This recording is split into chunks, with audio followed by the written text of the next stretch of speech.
Thanks again to all of you seniors who have inspired these tributes and to your family and friends for celebrating this special evening with us. And now I'm turning the mic over to our upper school director, Seth Parrish.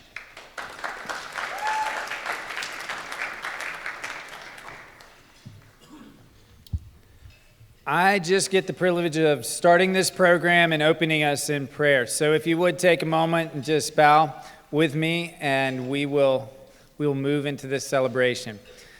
Father God, we thank you for each and every person in this room. Everyone's here celebrating someone or being celebrated by someone. And we thank you that you've given us good gifts and good relationships in our lives, and that all of us are one here on this day to celebrate together. And we just pray that each word that is shared will be special and will last. These teachers have worked hard to capture moments in lives and just bless that. We thank you for this food that you provide for us. We thank you for the plan that you have for each life that is here for the years to come. And we just pray that these next days are days to remember and days that last, and that these friendships will be sustained for many years. We pray these things in your Son's name. Amen. All right, so I'm going to turn the microphone over to our first presenter, and then we'll just kind of roll forward from that. And here he comes now. Yes, Mr. Ten Eyck.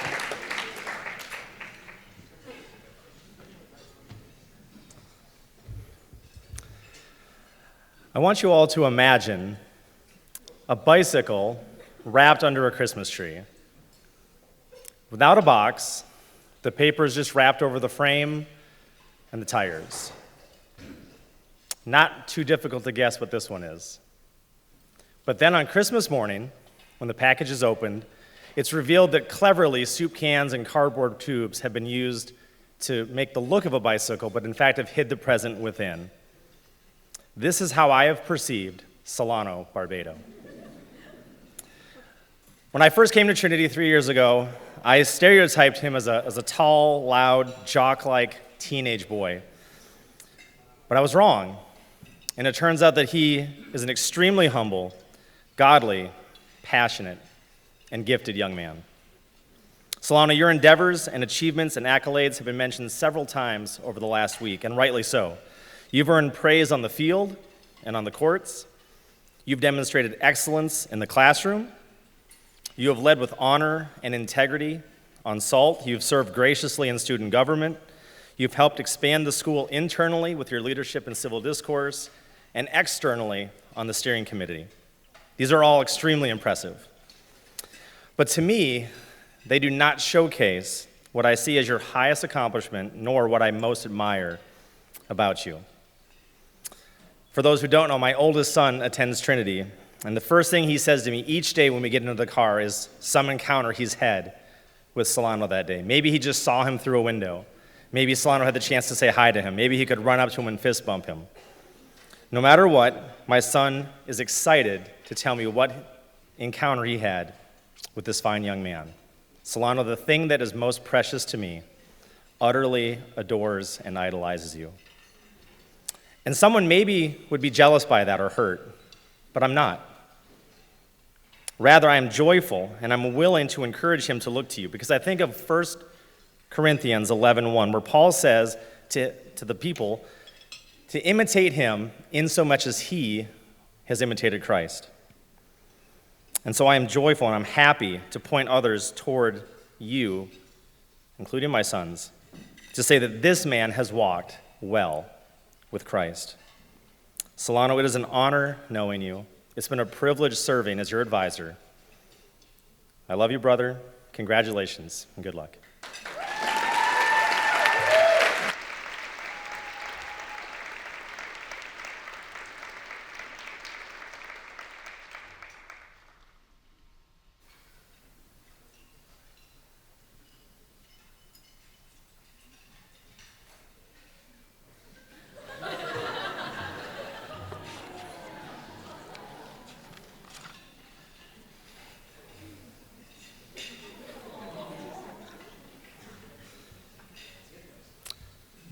How long do you have to know Anna to like Anna.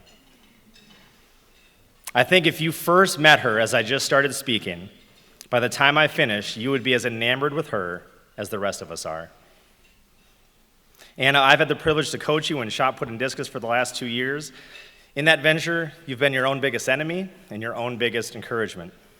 And that's a fun challenge to try to coach. You work diligently and you fight to do your best each meet. Too many people in our world are so lethargic and so passive, so laissez-faire about their day-to-day lives, but not you. It's been said that what's in the well comes up in the bucket.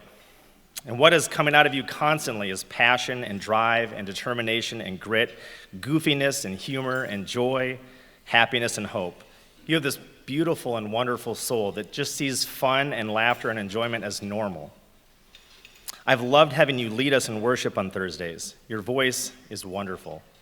And it's clear that your heart is in it. You're not just singing words, but you're truly praising the Lord, and you're drawing the rest of us in to praise the Lord with you. And I've appreciated that. And on the stage, it's the same. You are so immersed in your role. You draw the audience in with you. Watching you in Mary Poppins was so fantastic. I'm not sure I could call it acting because you were playing a loud, energetic child. I think that's just called being yourself. Nonetheless, it was excellent. It was so exciting. It was hilarious and it was breathtaking. But these are just small glimpses, just little windows into who you are.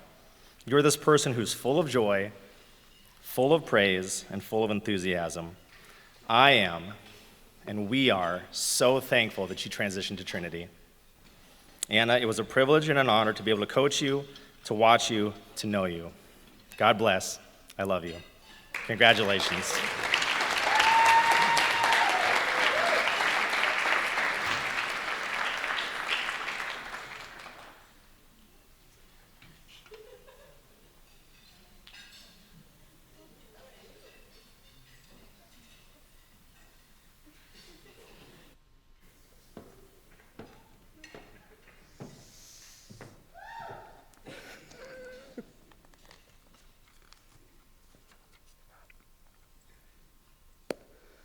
Hazel, your radiance has lit up every space you've entered, and it's been one of my greatest joys to walk alongside you these past 4 years. From your first days at Trinity, you brought a quiet strength, a joyful creativity, and a heart grounded in faith and service. Your growth has been steady and deep, marked by courage, challenges, honesty, and a rare willingness to wait for what is excellent, not just what is easy. Whether analyzing Gilead in class or harmonizing in worship, you never settle. Dr. Ficklin recalls how often you started unpacking the day's reading before class even started, always eager to go deeper, to connect, to understand. You've mentored lower school students with grace, and you've brightened rehearsal rooms, classrooms, and volleyball courts with your calm, steady presence. Ms. Caulfield shares how much your advisory underclassmen adore you and how you never shy away from giving them the wisdom that they need, even when it's hard. That speaks volumes about your character. Your artistry, whether in writing, composing, singing, or acting, has always been a reflection of your heart, sincere, thoughtful, and anchored in something bigger than yourself. You have written so many beautiful words and melodies, not all of them shared, but all of them treasured. On stage, you've embraced roles with passion and heart, but Mrs. Brignoni loved your performance in Mary Poppins. However, she will remember and miss you most for the times you entered her classroom singing, try to get this right, Brignoni. How'd I do? Okay. In worship, you led us into something holy, and you helped us remember what matters most. Hazel, you're leaving Trinity a different person than when you arrived, and you can be confident that Trinity is a different place because you are here. We love you, we miss you, we will miss you beyond words, and we can't wait to see how you and the University of South Florida will grow and change each other.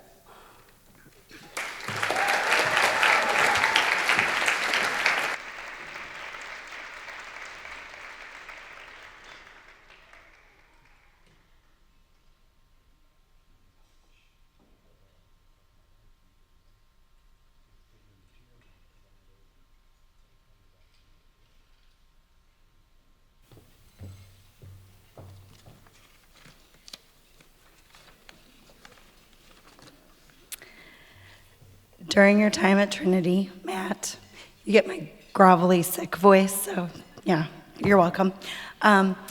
Mateo, as I like to call you, we have witnessed you walk an incredible path of growth. Ever since those early days, it's been easy to see how ambitious and determined you are. Grit is a word that quickly comes to mind. Whether it's pursuing academic excellence or pushing yourself to new levels of greatness in swimming, a 10K in open water, or navigating the chaos and challenges life throws at you, you face it all with your characteristic no-nonsense attitude and whatever hard work the situation requires. You set goals for yourself, confident in what you want to achieve, unconcerned what others might think, and then you do what needs to be done to accomplish those goals. We all know that this inner strength is going to serve you well at Boston College and beyond.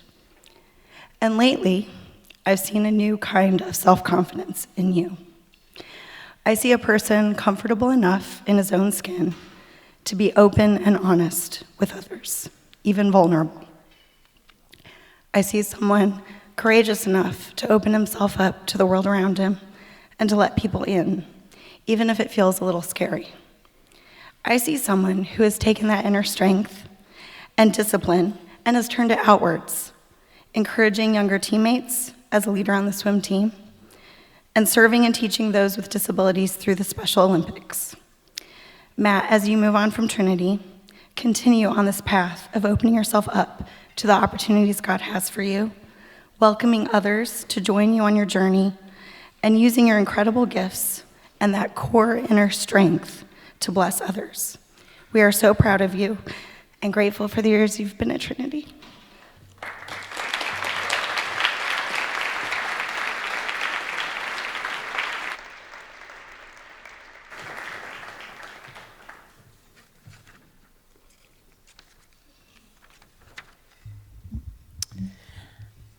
The Greek playwright Sophocles once said, "One word frees us all of the weight and pain of life, love." My apologies to him, but on behalf of Liza Chrisman, I would like to say that Sophocles is wrong. Eliza knows a lot about love because she loves about as deeply as anyone I have met. Eliza feels deeply, she loves wholeheartedly, and she is not afraid to show it. And because of this, I think she knows that love does not always free us of a pain. Instead, to love others is to often expose yourself to grief.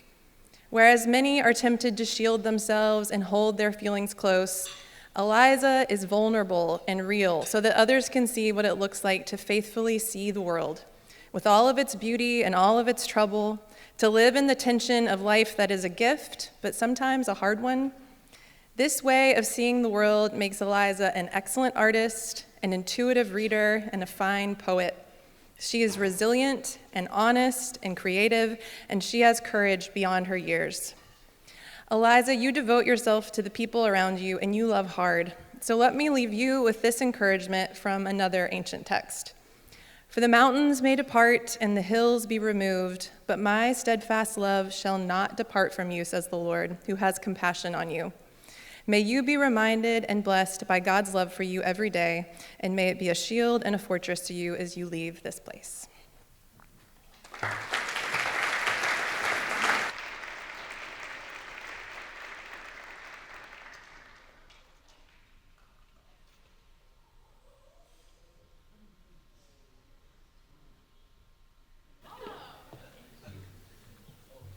There he is. Quinn, in your recent capstone presentation, as you discussed your experience leading this year's soccer winterim, you reflected on just how challenging it can be to organize, dare I say even to teach, a group of easily distracted, partially invested high school students. While I confess to just a touch of schadenfreude as I heard some of my experience reflected back to me in your travails, the thing that stood out to me the most as I listened was just how many opportunities to lead you have sought out in the last couple years, and just how persistent you have been in making the most of these experiences for the benefit of others. Your graduating class is not short on vocal leadership, and this has been a great blessing to our community. But the thing I want to impress on you this evening is that your leadership is every bit as important. You guide and care for others more quietly, but you are always guiding and caring, helping and encouraging others in the halls, after class, sometimes during class. Sometimes when you're supposed to be listening during class, there you are helping others. From your tireless efforts to connect with Gigi's Playhouse, to the genuine joy that you brought to working with your TK buddy, to your encouragement of teammates throughout the soccer and tennis seasons, the number of ways that you have worked to serve others in the Trinity community and beyond is truly remarkable. God has blessed you with a strong, generous servant's heart. I know I speak for all of your teachers when I say that we look forward to seeing how you continue to use and develop this gift. Congratulations.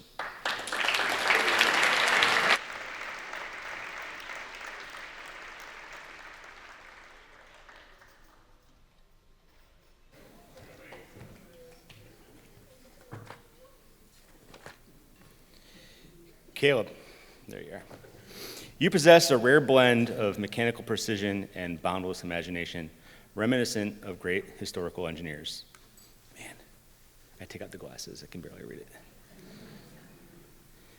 Nicknamed the Duke for your composed, stoic demeanor, behind it lies a vibrant intellectual curiosity that has been a constant inspiration to me. Your encyclopedic knowledge of Air Force jets is remarkable. You have solely been the student with the ability to completely sidetrack me with your depth of understanding, revealing a profound appreciation for these marvels and a fascination with how things work and can be improved. This intellectual prowess extends to the classics, evidenced by your appreciation for the Junior Classical League. In a legendary moment, you emerged victorious as a solo competitor in a team trivia competition, a testament to your quiet confidence and exceptional mental acuity. In my teaching career, I've rarely seen a student embody respect as thoroughly as you do. Your ability to give undivided attention transforms interactions into meaningful exchanges, reflecting a genuine regard for others' perspectives. This quality will undoubtedly serve you well. Your affinity for challenges is impressive. I've watched you methodically iterate, your persistence demonstrating not just skill, but a character that embraces difficulty. This same spirit fuels your ambition to work in science's most complex fields. As you prepare for Virginia Tech, I'm confident that the Duke's methodical approach, boundless imagination, and profound respect will lead to remarkable achievements. Like the aircraft you so admire, you combine strength with precision, reliability with innovation, qualities that will enable you to soar to any height.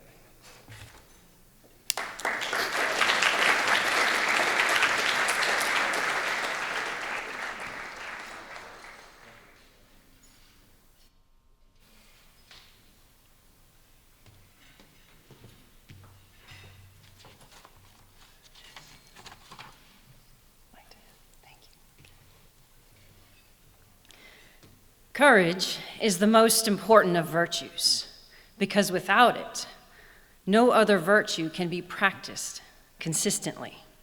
Natalie, this observation from the late poet Maya Angelou captures your time here at Trinity. Your contributions to our community have demonstrated loving kindness, determination, and wisdom, virtues all founded in courage. The Augustine Project requires weekly tutoring sessions at a local elementary school.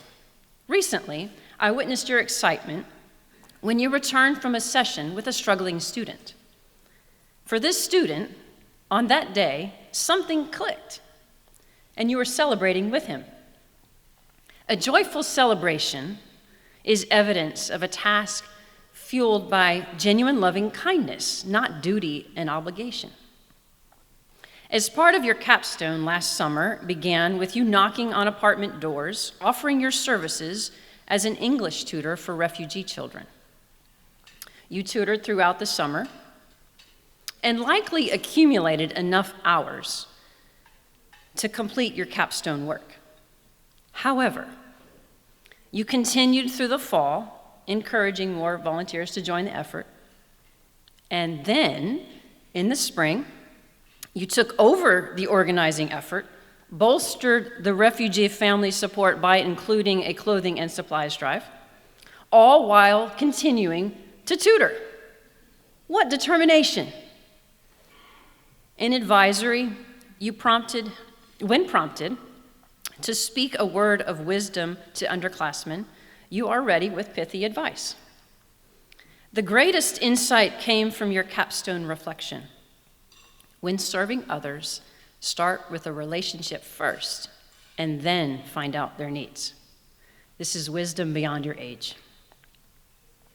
Natalie, while successfully balancing a strenuous academic load and athletics, you demonstrated determination, wisdom, and loving kindness.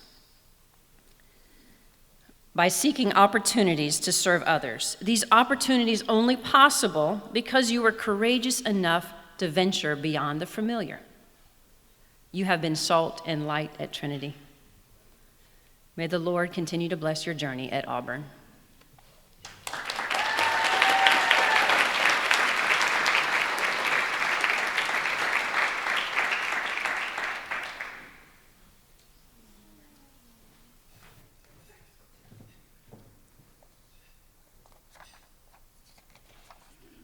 Sam, I still remember the first time we met during your sophomore year. I had taken one of my classes outside to play volleyball, and you joined in. We chatted about the classes you were taking and how you had just started playing volleyball. It's amazing to think back on that moment now, especially as I watched you recently, surrounded by family and friends, signing with Averett University to play collegiate volleyball. What an incredible achievement. But your accomplishments in high school don't end there. You are a natural leader, whether serving as a spiritual leader in advisory, leading worship at your church, or coaching both the JV and varsity volleyball teams. You've made a meaningful impact on the lives of those around you. Part of what makes you such a great leader is your deep, genuine care for others. Whether you're supporting a friend in a tough moment or encouraging your players during a challenging game, people know they can count on you.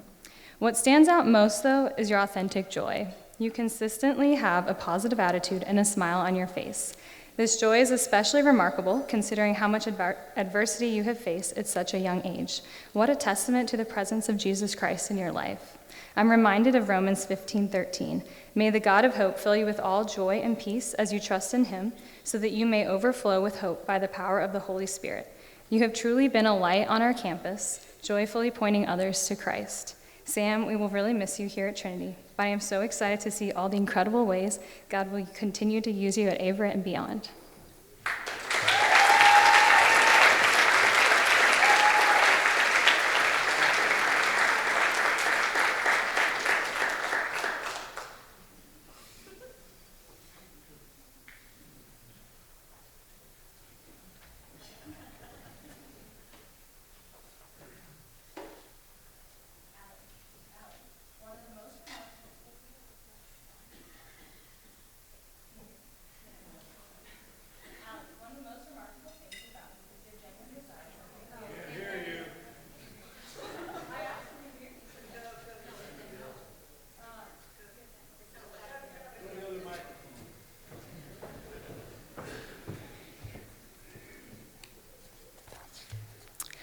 Allie, one of the most remarkable things about you is your genuine desire to help and encourage others.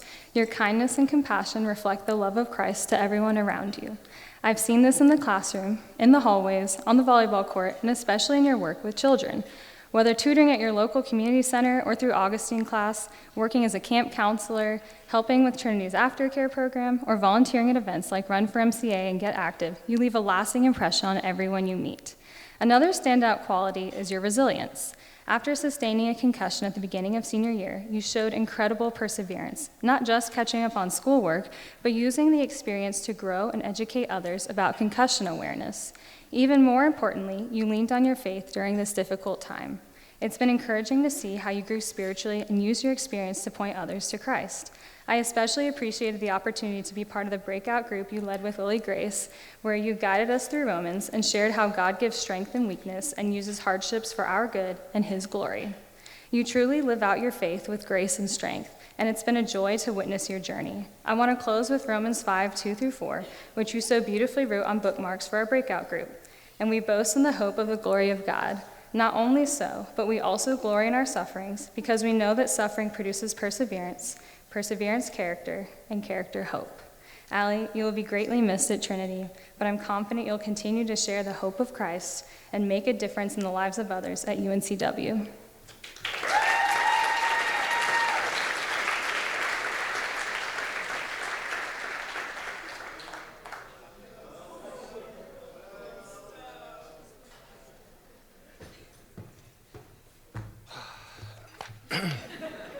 Jose. It's been a joy to watch Jose grow over the years, as both a student and a leader. He brings a unique blend of determination, hard work, and a great sense of humor to everything he does.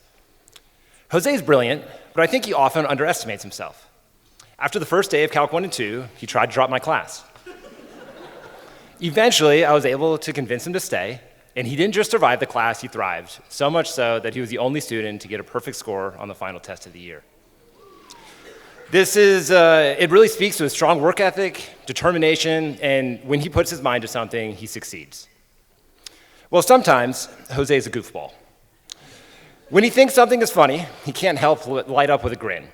He brings a sense of lightheartedness to any classroom, and sometimes he will believe the craziest story, like a student breaking his collarbone wrestling an elk. And in the midst of all these jokes, Jose has grown and shown such great maturity, courage, and he's shown this especially in his leadership roles. As co-leader of our crossover club, he created a space where students could wrestle with difficult questions, share their experiences, and be truly heard. That kind of leadership takes empathy, strength, and a lot of heart. Jose, we're really proud of you. Duke is so lucky to have you. I'm praying for you in your next adventure. I can't wait to hear what you do next.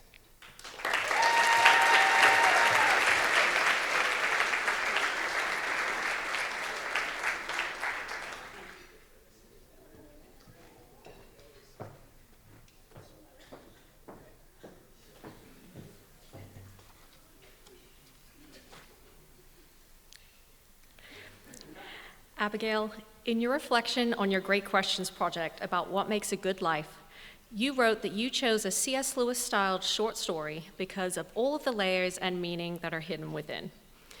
Much like your own story with cupidity and avarice, you yourself are full of layers and depth. It's cool, it's great.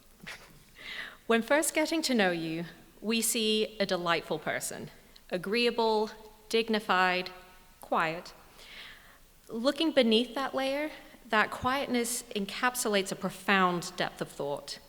From grappling with the understanding of a p-value to the philosophical ponderings of justice, you are always extremely intentional and thoughtful. When faced with uncertainty, instead of panicking, you keep your head down and you carry on with purpose. Let's go further. You spend your thoughtfulness not merely performing intellectual exercises, but rather you yearn to make the best decisions possible to better the lives of your family and your community. Caring for your siblings and your grandmother, helping children learn to read through the Augustine Project, and tutoring kids who need it the most to the Purpose Learning Labs are all ways you have striven to share the blessings of God that He has put in your life with others. Further still, after having thought about and wisely chosen the courses of action in your life, your follow-through is nothing short of admirable. Just a brief glimpse into your capstone project and the difficulties that can come with pouring yourself into others blew us away. You have the resilience, perseverance, and reflection necessary to carry out the delicate responsibility of nurturing children to be the best people that they can be. Abigail, you are a woman of remarkable maturity and character. You know as well as anyone to trust God to take you through this next year and beyond. Good luck, and we'll miss you.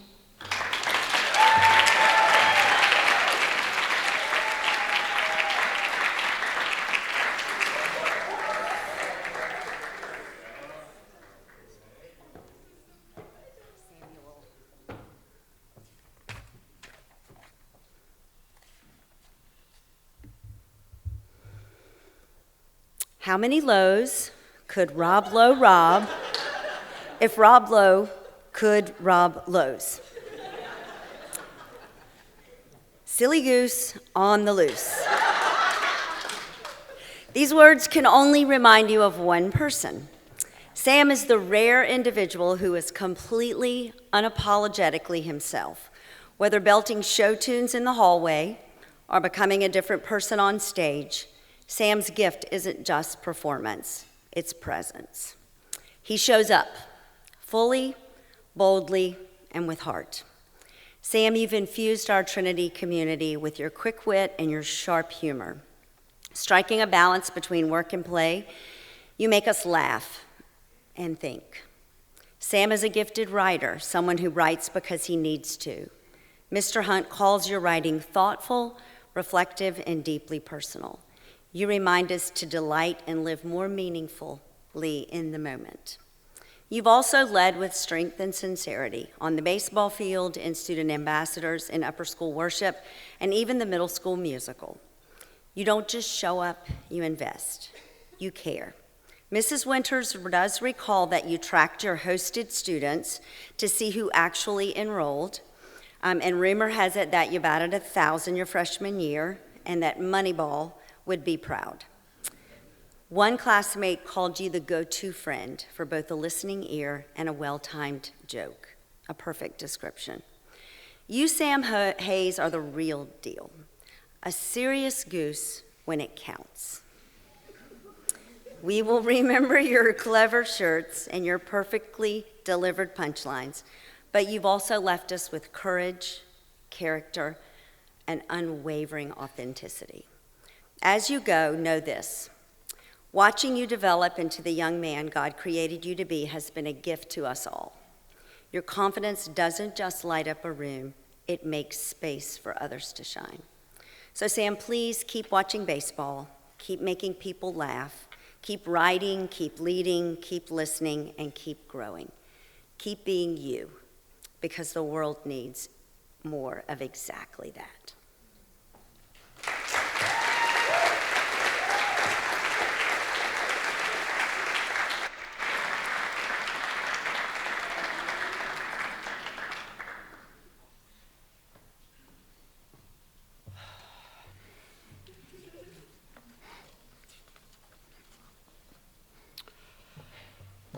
I am not that tall. All right.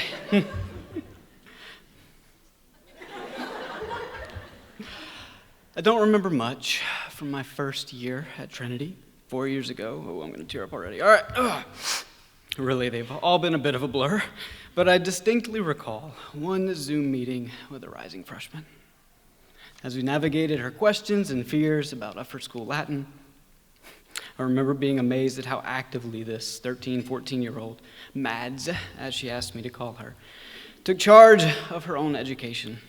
Even then, I knew this kid would be all right. Now, Mads, I'm not saying you've been some exemplar of maturity at every step along the way. I've had to drag you and Alina out of your giggle fits at least once a week for 4 straight years. But that laughter, I'm going to miss it a lot. And I don't think I'll ever forget the exclamations of, "What the fart?" ringing out from the back row. Don't tell my kids I just used the F word. And on that note, despite my children being objectively a disruption to your Latin education over the past 3 years, you have consistently asked how they're doing, and awed and OMG'd at all their baby pictures. And as silly as it may seem, that has meant the world to me. Mads, you are a marvelously bright student, a dedicated athlete, and those are great things to be. But you are also a wonderful and kind human who intuitively looks beyond yourself and cares about the lives of those around you. Your capstone focused on the ways that you could be thankful, but I want you to hear us, all of us, when we say thank you, Mads. You've left a mark on this place and these people, and I know you'll do the same at UNC next year.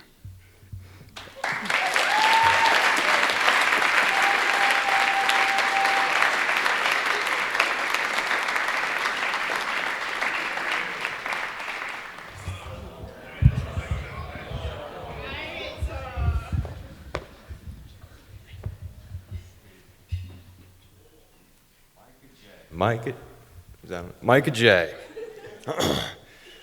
Mike and I, where is he? Oh, there he is. Mike and I both share an appreciation for a certain level of stoicism. We've been in an advisory, a soccer team, several classes, but I don't think we've ever set aside time to talk or chat. Usually when we're together, we're doing something, and occasionally we learn things from each other or about each other. I mean, growing up, most of my core beliefs came from holding a flashlight or a ladder, so it's not much different. And so while we never explicitly talked about all that stuff, I've come to know and narrow it down to three kind of core, what I call Micah gifts. And also, coincidentally, they kind of correspond to the three types of emails that you send me. And every email I've received from Micah in the past 3 years has been one of these three following first sentences here. It starts with the same sentence. First, there's, I was wondering. The I was wondering email, you could fill in the blank, anything from inside out to points back. Usually a low stakes request. But really illuminates Micah's first quality, which is kind of this easygoing curiosity. Second, kind of an escalation is the sorry I forgot to tell you email. And so it's not as bad as it sounds. It usually means he escalated a curiosity into something and focused on it and committed to it. Could have been the GeoGuessr game for several hours, but could have been, your Bible group at Bojangles, which that's a big commitment on top of everything else that you do. Takes a lot of courage. And lastly, my favorite, the just letting you know email, which is caution has been tossed, and you really can't mistake kind of his reserved, easygoing nature for timidness, because just the other day, he grabbed a second donut out of advisory box where there's 12 donuts and there's 10 advisees. And I told him I would make fun of that one. So, but anyhow, all that to say is the just letting you know, Micah. That's how games are won. That's how stuff gets done. It's I said this, where your curiosity, your courage, and your faith converge into, I think, your most important quality, which is your grounded, or what Ms. Newman calls your quiet confidence. A humble assurance in your abilities with the conviction to act out what you believe. Micah, you, your family, and everybody here that's been a part of your journey should be really, really proud. I want you to keep wondering, keep focusing on what matters, and keep letting them know up there in Auburn. Congratulations.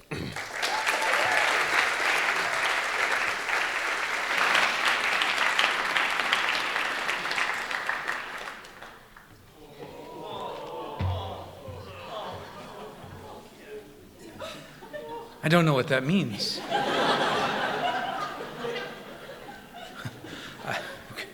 I do remember, Noah, there was a time in our advisory when you did say something like, Mr. Colby, if you do my tribute, I'm cooked, man.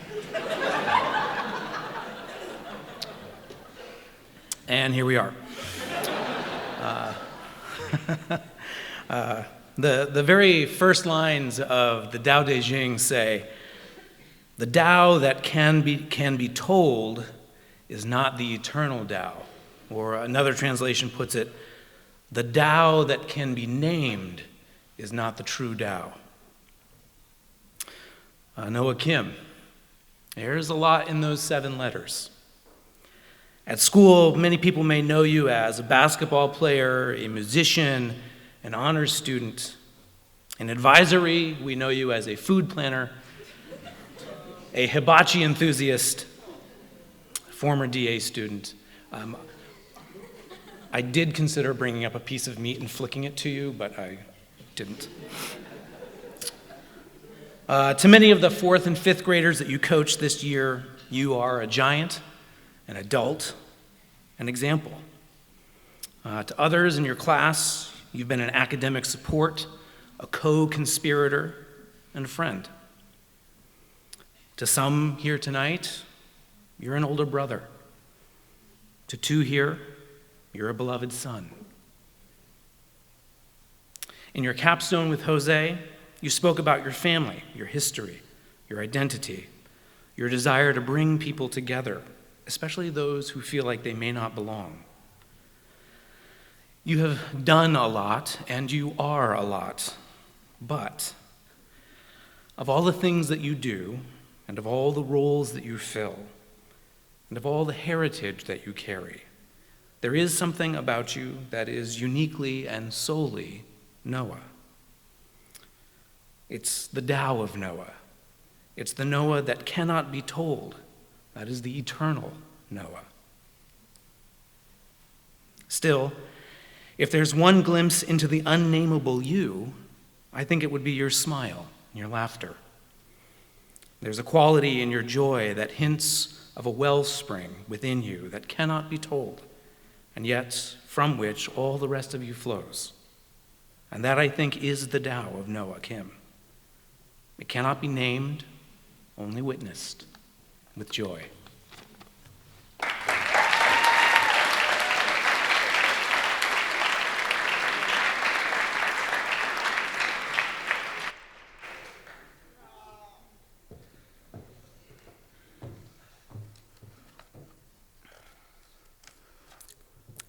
Emma, the first word I ever wrote about you was excellent. I took a look back at my notes from your first audition ever. It was for your Little Women, and it was during your freshman year and first semester at Trinity. Other notes included, she's going to work hard, natural intuition, and she'd be good in literally any role. While each of these proved true as you played Jo March, they've also applied to you beyond the realm of theater. Anyone who's met you knows that you do indeed work hard, and the result is excellence. You have an intrinsic creativity and love of learning that inspires others, and you never settle for less than your best. Your empathetic nature and heart for others has challenged you to ask deep questions, whether about theology, social issues, or characters you played. You have a natural intuition to know exactly how to love others well, whether stepping in to coordinate worship planning, filling up a water bottle for a teacher on crutches, or intentionally asking each friend and teacher how they are doing and genuinely caring to hear the answer. Lastly, you have been good in literally any role, whether on stage or off. While you've stepped into numerous roles such as student, friend, volleyball player, mentor, worship planner and speaker, confidant, truth teller, actor, and more, I want to remind you that you are by far most beloved for your role of simply being Emma Kate Kirk, exactly who you are in every aspect of the unique and beautiful way God's created you.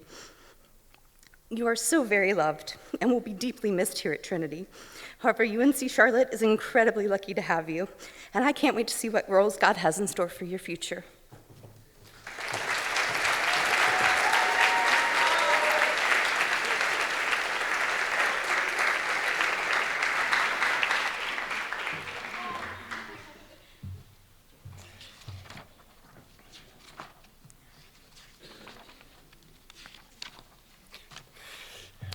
Penny.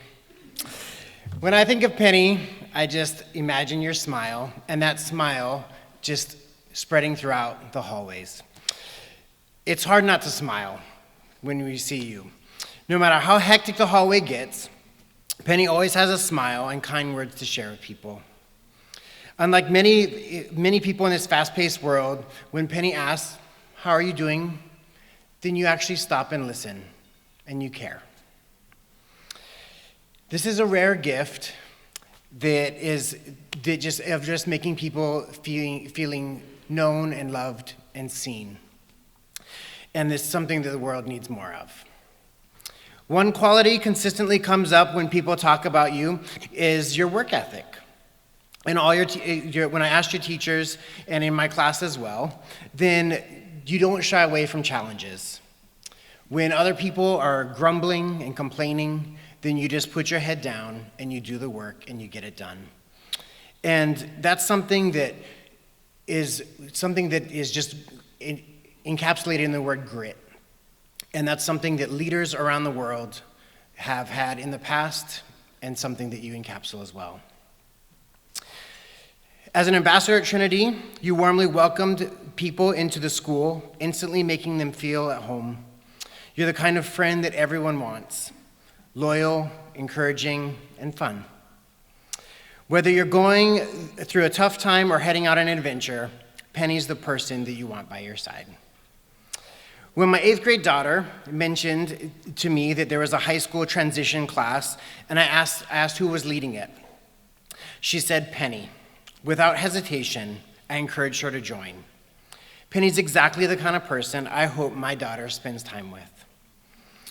Someone to learn from, to look up to, and strive to be like.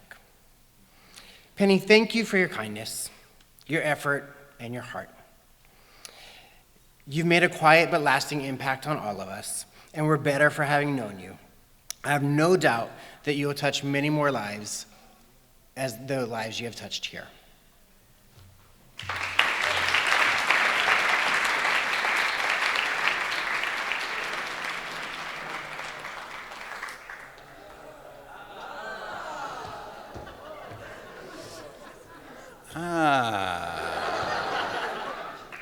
Let's see. I guess I'm gonna wait for. No. Is it gonna? No, it's not gonna. Yep, it's gonna.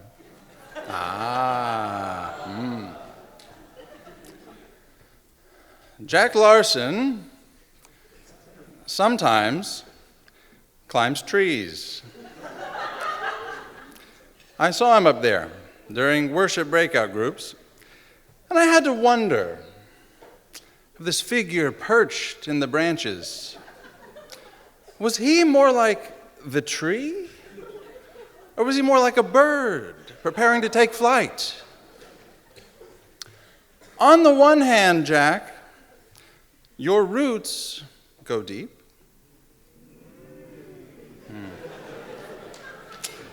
Like a tree, you celebrate boredom. Just being. Like a tree, you listen quietly, leading in sports, robotics, and honor council by just opening your ears. Like a tree, over the water, you ponder what you see in your reflection, hoping to grow, hoping to deepen. A tree.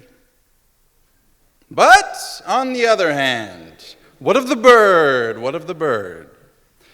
There's nothing you like more, Jack, than freedom. The power to move in the water or on the track, building up speed, to flee the bindings of the earth. You love noise and songs and words and people, to chase ideas and test theories, and soar between a whole forest of passions. A bird. So which is it? Which is it, plant or animal, tree or bird? The beautiful news, Jack, the beautiful news, what makes you so wonderfully you is that God made you both. When the winds blow, the winds of challenge and of change, they cannot pull you from the ground. But those winds also beckon you to open your wings, to flash out your feathers, and to fly.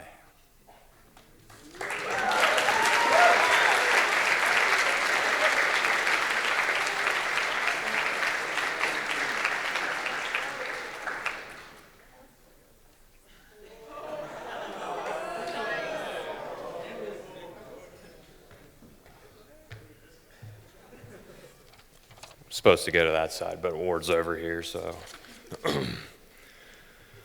Ward Long, it is my privilege tonight to celebrate Ward. an eccentric young man who embodies a rare blend of qualities that typically belong to someone much older, much like decades older.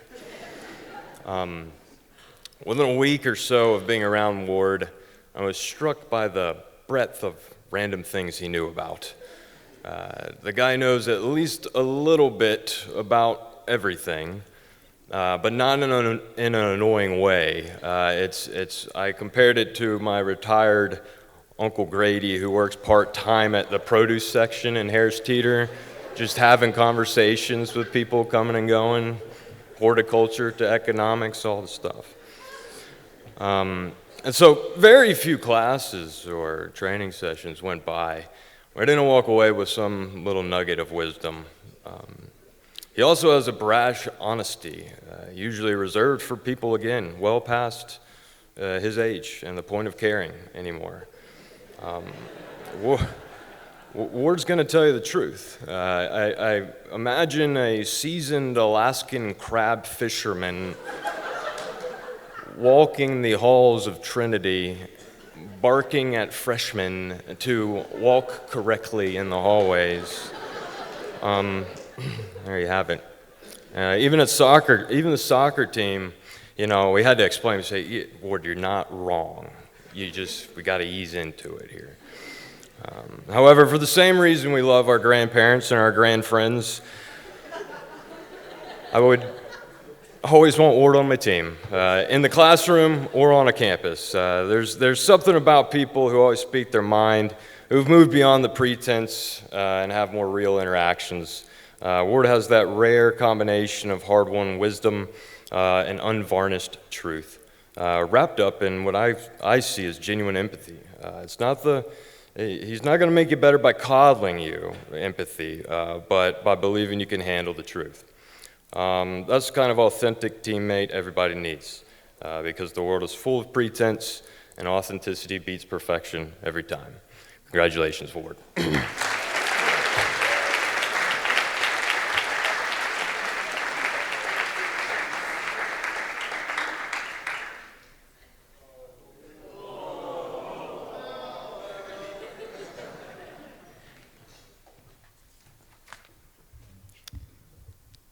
Luke was often heard celebrating success in the lab with, "They call me Mr. Chemistry." Despite this frequent outburst, no one, in fact, called him Mr. Chemistry, which frankly I found disappointing because he both earned and deserved the moniker. Luke is a devoted baseball player, a hard worker, and the one that has surprised me, an impromptu teacher. While Luke doesn't aspire to be a teacher, he has a natural desire and ability to teach. He regularly jumped at the opportunity to offer help to others in my class. In an especially notable moment, Luke briefly took over my whiteboard with an example that clarified rate-limiting steps when my analogy only got crickets. In baseball, Luke was the bridge connecting the new 8th grade player to the rest of the team. And while I can't actually envision it, in the vocal ensemble class, he gladly helped the younger singers learn their scores and even their choreography. Faculty members have also learned from him. Mrs. Brignoni can now confidently describe the difference between funny and stupid as it pertains to the actions of teenage boys, courtesy of freshman year Luke. I've seen many students who want to explain things to others, but their efforts fall short when the other students don't recognize them as a leader with relevant knowledge to share. This, my friends, is not a problem that Luke Marshall has. When he shows up, they listen.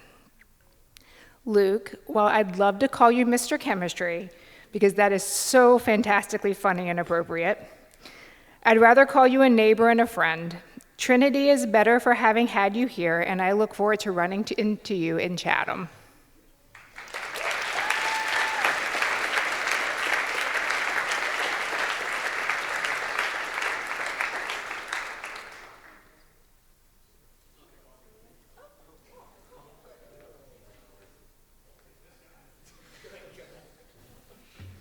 I think I have to flip a few. Hang on.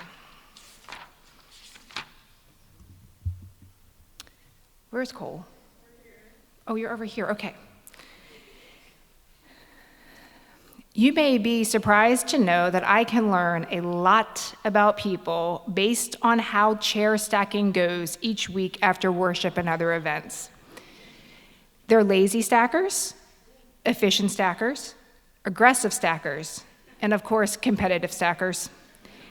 And then one day there was Cole. In this particular instance, the freshmen were stacking, a class not known for their efficiency. As a stack begins to collapse, Cole catches it and directs the freshmen to stop stacking, which you may think is obvious, but sadly was not. I watch Cole bodily prevent chairs from scattering across the room while redirecting the competitive, aggressive stackers elsewhere. And he looks at me and says something to the effect of, "I didn't know what to do." But he did, and he did it well. Now imagine this. You're trudging upstairs, only to discover that someone has dropped and abandoned a milkshake in the hallway. As you stand there, disappointed in humanity, deciding how you're going to clean this up, Cole bursts through the stairwell door with piles of paper towels. When I expressed relief at seeing him, he apologized that he had to walk to the other end of the hall to get towels and proceeded to both clean up his mess and restore my faith in humanity. It was these two moments that confirmed what I already knew. In a world that sometimes seems like collapsing furniture and spilled milkshakes, Cole will be there and he will do the right thing. Not because someone asked him to, but simply because it's who he is. Cole, Trinity will miss your steadiness and your quiet leadership, and we wish you the very best on the road ahead.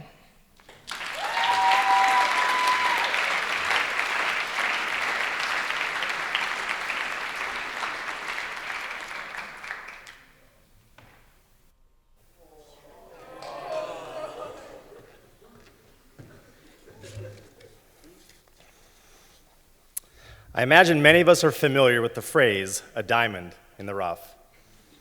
Probably because of Disney's Aladdin. But Griffin, this phrase definitely makes me think of you. In reality, all diamonds are in the rough, hidden buried beneath the ground, and even if you dug them up, they would look like rocks, not beautiful cut gemstones that we'd see in a store window. Common stuff's all around us, but rare stuff, valuable things are unseen and below the surface. Griffin, this is very much you. You don't make a scene. You don't act up in class. You don't talk very often. You have an unassuming nature about yourself.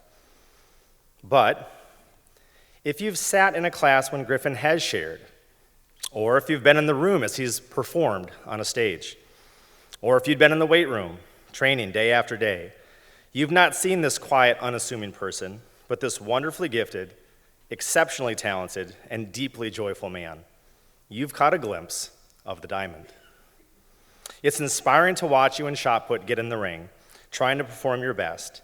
You've always responded well to feedback and to input. You love pursuing strength. You love pursuing excellence. And these things make for a wonderful experience as a coach. It has been a precious gift for those of us who have gotten to see all these sides of you. There's only so many seats in the audience, only so many people in a classroom, and only a few of us down in the gym. It is a remarkable privilege for me to have had the chance to glimpse these precious moments. Griffin, you have a kind heart, a warrior spirit, and a gentle soul. It's been a pleasure to know you, brother. I love you. Congratulations.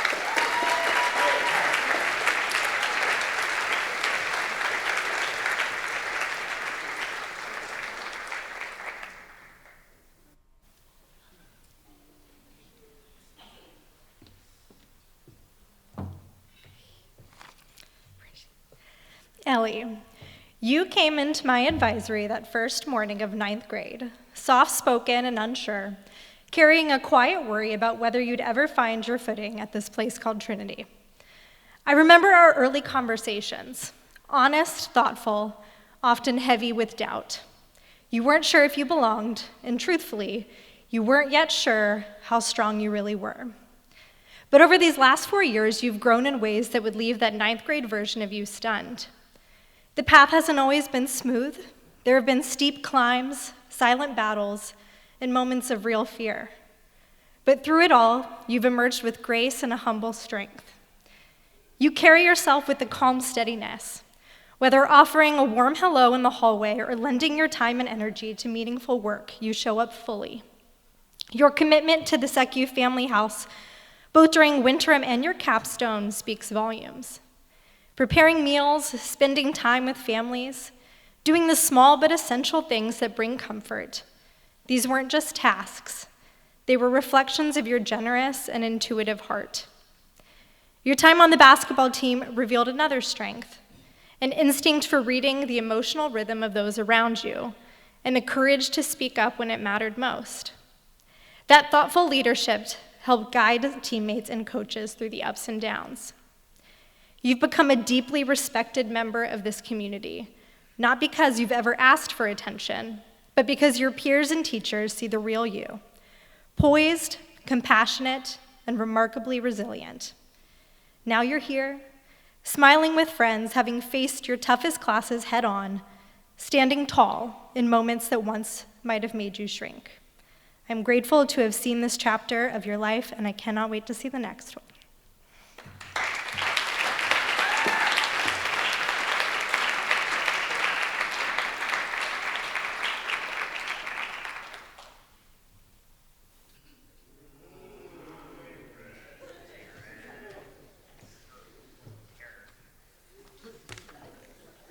All right, Mason, where are you? There you are. Hi. Mason Miller is a man of quiet strength, a combination of steady resilience and humble character. Through resistance training, he has tested his physical and emotional limits, learning to trust that meaningful growth comes from what he invests in the process.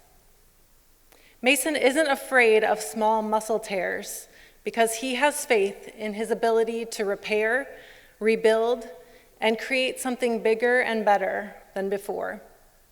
He knows resilience is cultivated through daily choices, and Mason has pushed through to see remarkable gains over his time at Trinity. Mason's disciplined and grounded presence has inspired his peers, whether through a team workout, a volunteer shift, or classroom conversation. The High Point University curriculum is framed in the cultivation of life skills. In attending this fall, Mason will be far above his peers in many ways, particularly in coachability. Seeking feedback is one thing, but the way Mason can adapt and apply what he has learned is significant.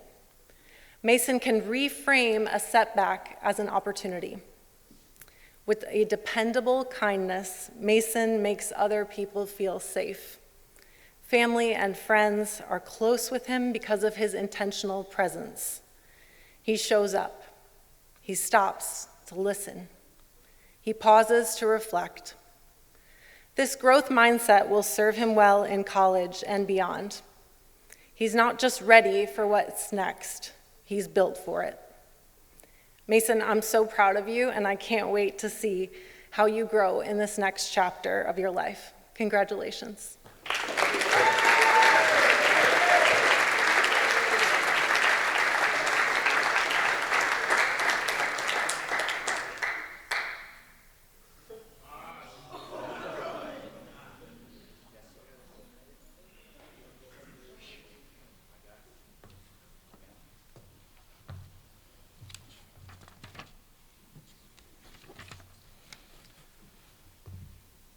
Jacob Mosu has balanced brilliance, humor, and heart, whether building AI tutors, engineering life-saving tech, or keeping the pool in tip-top shape. His passion and dedication have left a lasting impact, and the future is lucky to have him leading the way. That is what I ended up with after trying to see what AI would write as a tribute for Trinity's resident AI expert. I planned on using one of his several chatbots that he made for class, Spanish class. Never asked for AI chatbots. But I realized I have no idea what I'm doing. He put code in one of the assignments. He attached that to Classroom. I don't know what to do with that. So instead, I just use normal chat GPT. But as I realized that I'm clueless, that I can use the obvious front end, but behind it all, it's too complex, I realized that is Mosu. Just like the programs he creates, the front end seems like, on the front end, he seems like any other 18-year-old on the cusp of graduation. Once you see under the hood, you realize how much more is going on. Mosu is a brilliant budding engineer, both of the AI and biomedical varieties. He's a dedicated lifeguard and pool tech, spending countless hours at Hollow Rock, proving that no matter what the job is, he has the drive and work ethic to get it done. He's a self-advocate and a philanthropist, fighting for fair compensation for an AI ACT prep program he created on his own, and then turning around and guaranteeing that part of the proceeds go to nonprofits. He's a patented inventor, being part of the team that created an improved transport container for heart transplants. With all of these amazing facets of who you are, I just want to end with a reminder from your own capstone. You are always enough.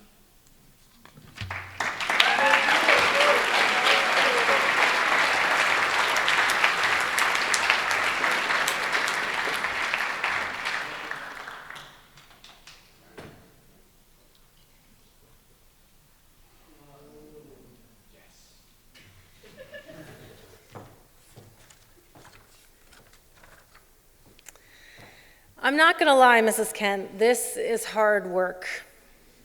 Sam said to me after hours of meticulously detailing my SUV covered in dog hair and kid crumbs.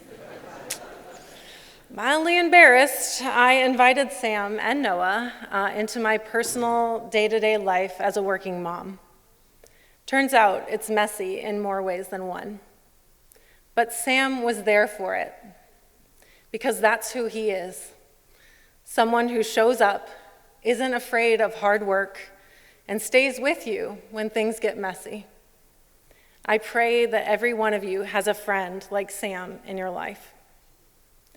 Sam's entrepreneurial spirit has been on display in what started as an economics project. What has become a flourishing car detailing business is built on a steady work ethic. In recent conversations about his plans this summer, I could see a spark in his intentional approach to growth. Sam faces new challenges with a personal commitment to improvement. This determination manifests itself in creative problem solving. Sam is a team player, thoughtful in how he engages with others from a genuine desire to help. He builds bridges with empathy and kindness. These are all reflections of a true entrepreneur and impactful leader. Sam, I pray that you remain grounded in who you are, a beloved child of God and a lion for life. Felicidades and congratulations.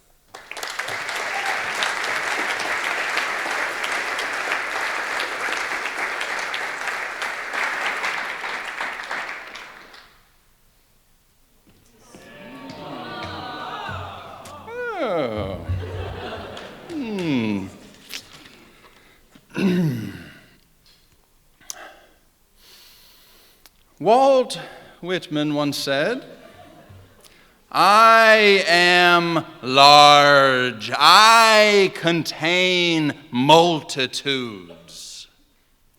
I think this statement speaks of you also, David Nolan. If we were to fill a room with all your interests, your hobbies, your questions, and your gifts, it would have to be quite a large room indeed. How large, precisely? I suppose this room would need tools and a workbench. It might also need electricity, wires, and machines. It would need fishing tackle and lawnmowers and a library with one of those fancy ladders on wheels. It would need a compost bin and a writing desk. And as for square footage, it would need acres of space for you to fail and to revise and reinvent. It would need doors, for your friends to visit you, and it would need windows for when Eureka breaks in like the sun. Did you know this enormous room already exists? Not out here, but in you, David. It has been such an honor to see that space growing and being filled with light, and to see God's goodness reach out through you to others in your kindness, in your humility, in your grace. These multitudes were given to you for a reason, David. Cherish them. Bless others with them. And may God bless you as you take that room on the road.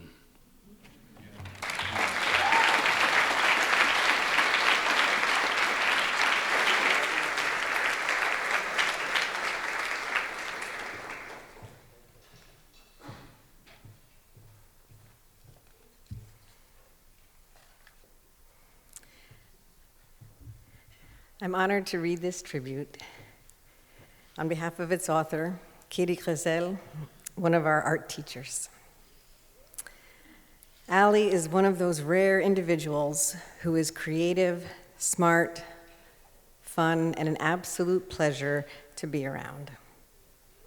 Her presence lights up any room, especially our art studio. In the art room, Allie's extraordinary talent was on display in her work with watercolor, oil, and chalk pastels. Her block printing is stunning. While most students focus on completing a single project, Allie created multiple breathtaking pieces, each more beautiful than the last. Allie's creativity doesn't stop there. One morning, I found her at her table, carefully working with a full bead kit. She looked up and said, "Mrs. Grissel, I just need to finish this one project I've been working on at home."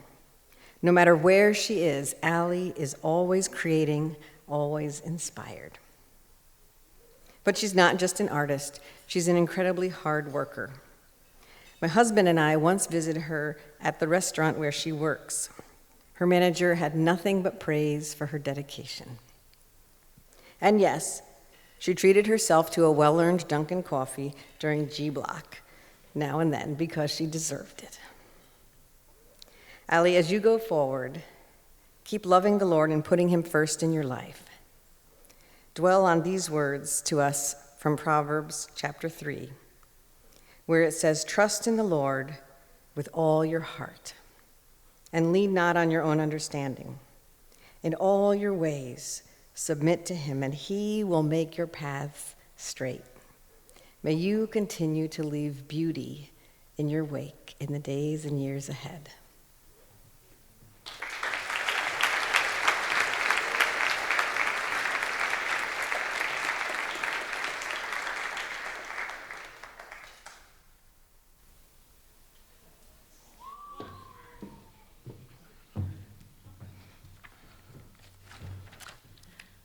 Mac. Socks.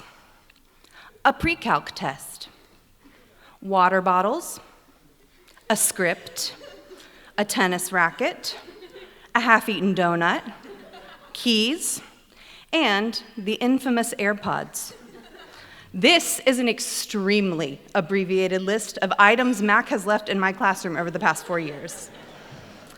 Now, as you go on your next adventure, you leave behind things at Trinity that, while not physical, are just as tangible. You leave behind a theater community you were instrumental in developing. The next generation of performers looks up to you, as seen in your capstone, where you assistant directed 24 middle school students who simply adore you. You leave behind incredible performances as Mortimer, Horton, Bert, and more, and I'm unsure who will now decode my cryptic Tech Week notes. You also leave behind an upper school culture you helped to shape through your love of God and others.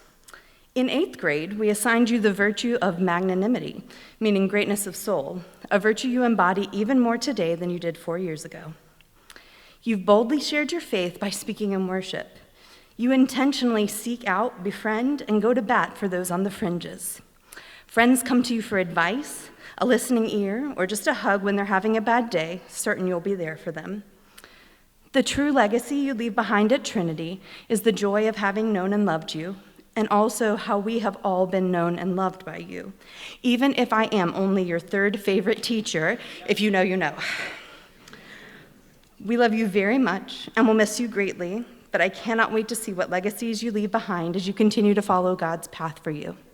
Oh, and here is your copy of Macbeth, which you have left in the theater room for the past 2 months.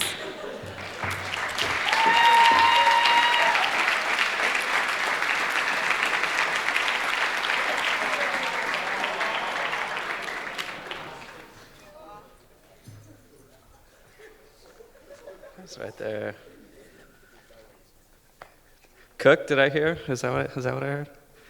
Harper, I remember well your early days in my Humanities 11 class. You seemed maybe a bit skeptical of the whole Trinity thing, but you clearly thought a lot about the summer read and had some hot takes to discuss. You had a surprisingly detailed knowledge of 70s rock music, which I appreciated. Always dressed cool too. At some point, I said to Mr. Jones, I said, "Who is this gaucho amigo, and why is he standing in your spangled leather poncho?" Now, there were ups and downs. For example, that Wintrim spent listening almost exclusively to the music of Yeat. But those times were long ago, before the fall, when they wrote it on the wall, when there wasn't even any Hollywood. You've grown a lot since then. Instead of just participating in a music Wintrim, you created and led one with Owen. You went on to produce your own record, and you're off to Apt to study music production.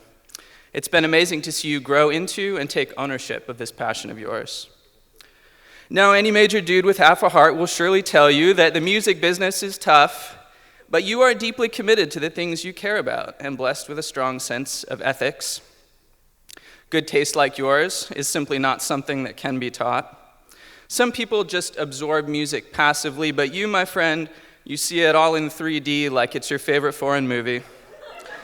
Your path in life won't always be smooth, but when setbacks come your way, remember, God is in control, and any minor world that breaks apart falls together again. Now, I could tell you all I know, the where to go, the what to do, but you can't hide from what's inside you.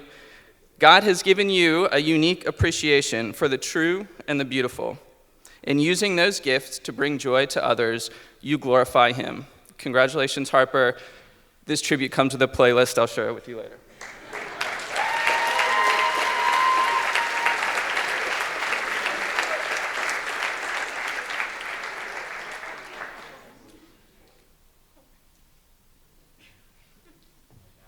I'm back. Micah. In case I haven't said it enough, over these last 4 years, you are a remarkably talented young man. It has been such a delight to watch as you've explored new passions, taken on new challenges, and grown as a person. You are a natural problem solver. As a freshman, you'd be halfway through helping a classmate before I could walk over. As a sophomore, you reformatted the entire year's worth of vocabulary simply because you found my list cumbersome. As a junior, you became a skilled interpreter, not only of Virgil's Latin, but also of my New Parents' League-derived instruction. I suppose it should have been no surprise at all that as a senior you took to tutoring as well as you did. Are you up to 5 students at this? Oh, 4, sorry. You identify problems, you find solutions, and most importantly, you take the initiative to act on them. And you help people, often without any thought of recompense or recognition. I especially loved one insight from your capstone presentation, and for those who don't know, it was on his work with the upper school worship team.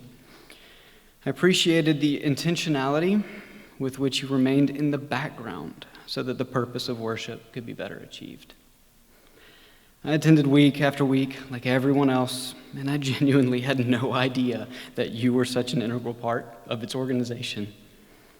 I've since learned that as other volunteers came and went, ebbing and flowing, understandably, with the demands of a busy school year, you were a mainstay. Talent, problem-solving, initiative, dedication, kindness, selflessness. You're on a good path, Micah. I look forward to hearing about your time at State and wish you all the best.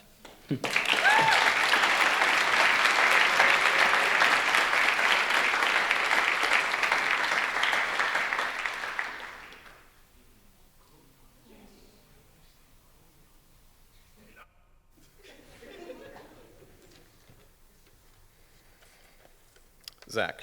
Where you at, Zach?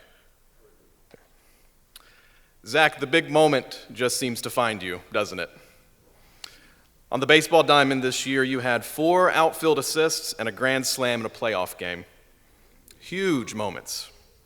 One might say that you rose to the occasion, but I tend to agree with the Greek poet Archilochus, who said, "We don't really rise to the occasion. Rather, we fall to the level of our training and preparation." Zach, you were one of the most well-prepared individuals I know. And thorough preparation is not typical. It's not typical to ask, as you often did, to take extra swings after practice when it was nearly pitch black outside. It's not typical to say, as one teacher overheard you say to a classmate, that, and I quote you, "If the material is too easy, we don't get anything out of it." And that's just the thing, Zach. You enjoy the challenge. You embrace the hard road of thorough preparation, and that's not typical. Zach, at some point in the future, you'll encounter hardships with a spouse, a coworker, a pastor, a friend. And these moments will call on you to be a man of integrity, which isn't something you can just conjure from brute will or desire, which is what we often assume when we talk about people rising to the occasion.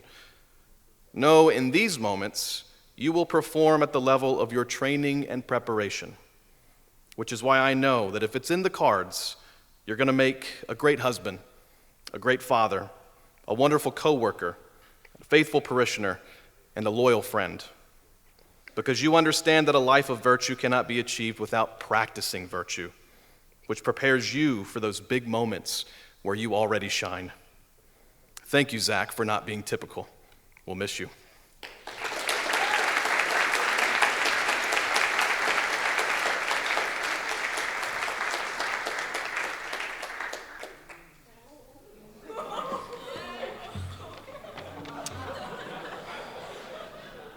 So I've broken with dress code for a shameless shout out here.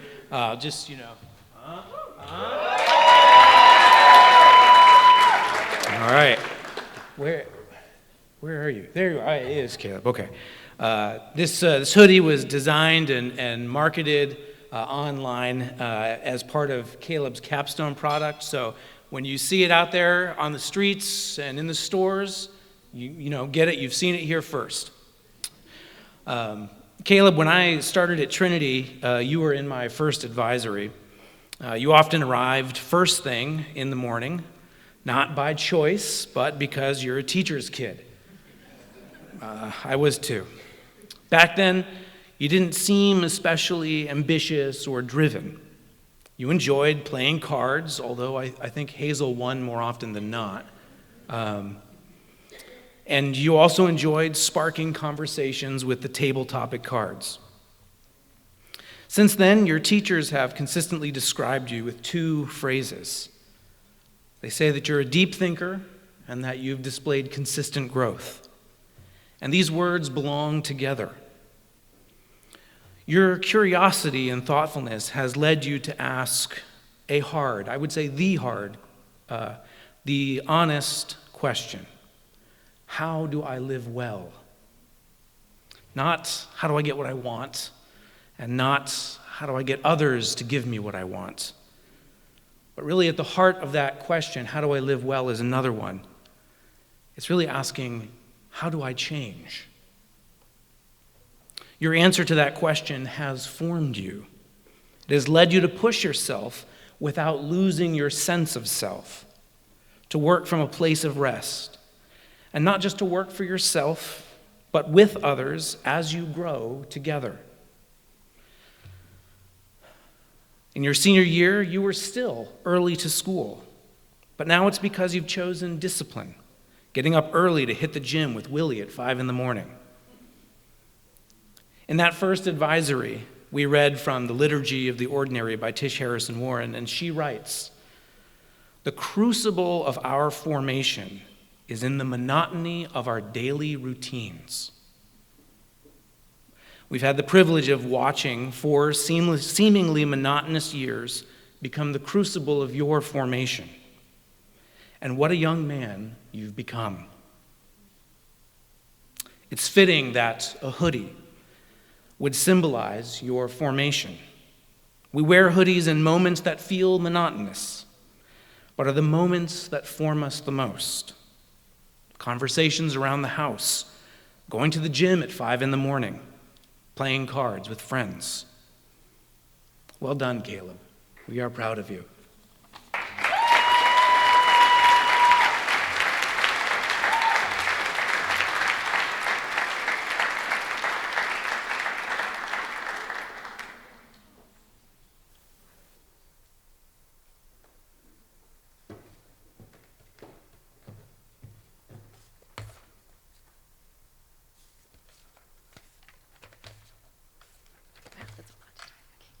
Alina, where are you? Oh, hi. There you are. Okay, I'm confident that, or I hope, that all of you are familiar enough with our school verse to say how it begins. So please say it with me. And above all these, put on love. Okay, try one more time. It's on your little program. Okay, you ready? One more time. And above all these, put on love. Seniors have described how we have to intentionally choose love, just like the clothes we put on every day. Alina, I wonder if you realize how often you've done this very thing in quiet, selfless ways, whether intentionally, meticulously beating costumes for your dance studio, altering formal dresses for friends, or finding ways to create comfortable and independent life-giving clothing for your aunt. Each methodical stitch, each alteration stems from your love for others. This choice you make reaches well beyond your skills as a seamstress. Faculty have described you as beautifully creative, honest, patient, intellectually sharp, and the driving force behind creating a comfortable and authentic classroom experience. Your dance studio family recognized your impact with the Alicia Land Award, noting your exemplary dedication and service to others.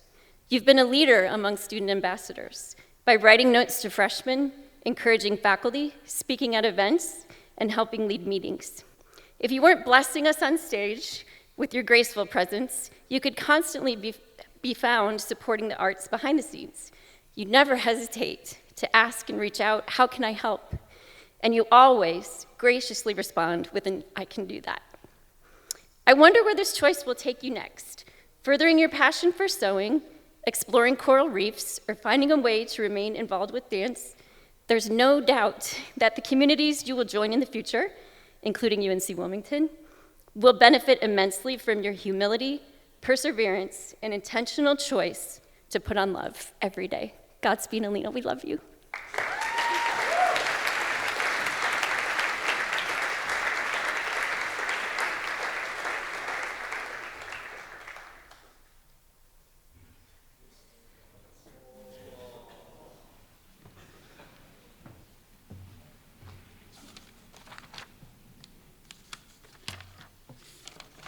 A lot of pages to flip here.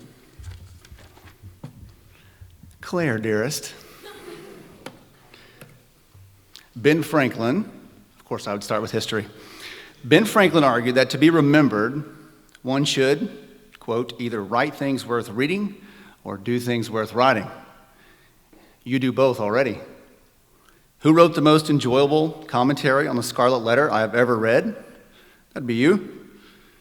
Your use of metaphor and precise diction captivated me. Since then, you have penned the following: a poem about the lacerating effects of gossip, a poem about God and nature and how they both can heal, an ode to love, 3 poems about identity, relationships, and failure, and their connection with God and the good life, a fictional series of letters between a terminally ill mother and her orphan daughter, demonstrating the biblical obligations between parents and children. You deftly capture the human experience, transfiguring lived life into powerful words, vivid sentences, and resonant paragraphs. What a gift. Journalism suits you. You write things worth reading in part because you are a doer of things worth writing about. Serving on the student athlete leadership team, playing goalie on the soccer team, serving as a leader in student government, spellbinding hilarious performances as Maisie in Seussical and Mrs. Brill in Mary Poppins, interviewing teachers on your podcast, planning and singing in upper school worship services, volunteering at the Run for MCA event, laughing contagiously with friends, religiously eating yogurt in class, regardless of the learning activity.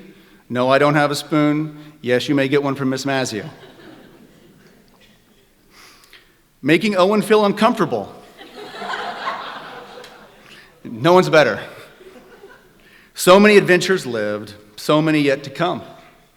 So, venture forth into this new chapter, writing things worth reading and doing things worth writing. Remember, while you are the author of many stories, God is the author of yours. And yours is a story I will always remember. Much love, madam. We'll miss you.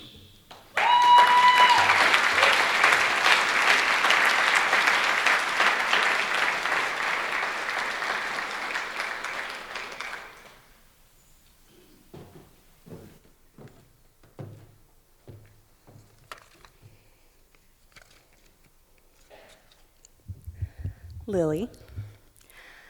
To encapsulate the amazingness of Lily Sen, I decided to paraphrase a very wise man, Dogberry. If he were to describe Lily, I think he might say, she's a great friend, and which is more, a lower school musical director, and which is more, a student ambassador co-president, and which is more, as funny an actor as any in Trinity, and one that hath a heart for others, go to, and one that hath deep faith, go to, and one that hath the ability to choose joy and laughter in any circumstance. You, Lily, are a much more accomplished person than Dogberry ever hoped to be. You radiate the love of God to those around you, and I've watched you grow from a quiet, somewhat shy middle schooler to a confident leader who others look up to and depend on. You are a true champion for others with a heart for making everyone feel included, known, and loved. You possess a joy that comes from your deep love of Christ and bubbles over into some of the most contagious giggles I know, even despite challenges you've faced. I've seen you laugh while telling me stories that would have made others cry, including the story of the time Mrs. Patton had to use your EpiPen during your South Africa trip. The delight you had in co-directing Annie Kids for your capstone was on full display every week, no matter what was going on in your life. You showed those 20 lower school students God's love so clearly, and they will never forget it. So, to quote a very wise young woman I know, girl, let me tell you, you are so loved, and we are going to miss you so much next year. So, adieu, be vigilant, I beseech you.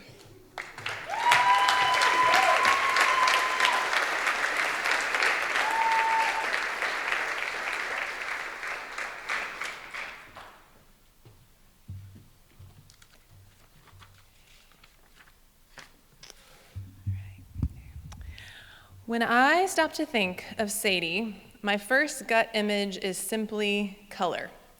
Bright yellow, punchy orange, a golden glowing gold, maybe some hot pink along the edges. And while this image is certainly confirmed by Sadie's stage personas, such as the Peach Bird Girl and the lavishly colorful Mrs. Corey in Mary Poppins, there is more to it than just characters she has played. Sadie's warm smile and bright, always personalized hello add a glow of belonging to any room she enters. She is clearly for the people, and knowing this, they flock to her. Children, her peers, her teachers all know that in Sadie there is welcome, and there is kindness and grace. She is a persistent encourager and looks for the good in everyone she meets. Her glasses seem rose-colored, but she is not naively optimistic.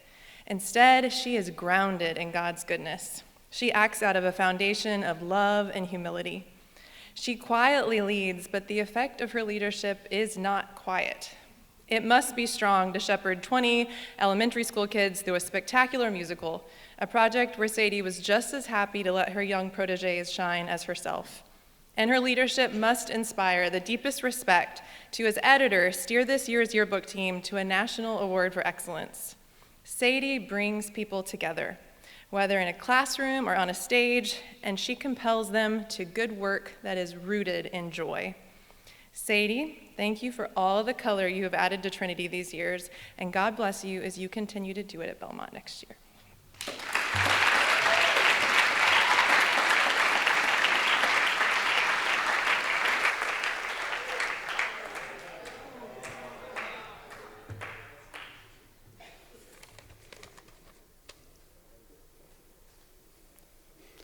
I love this.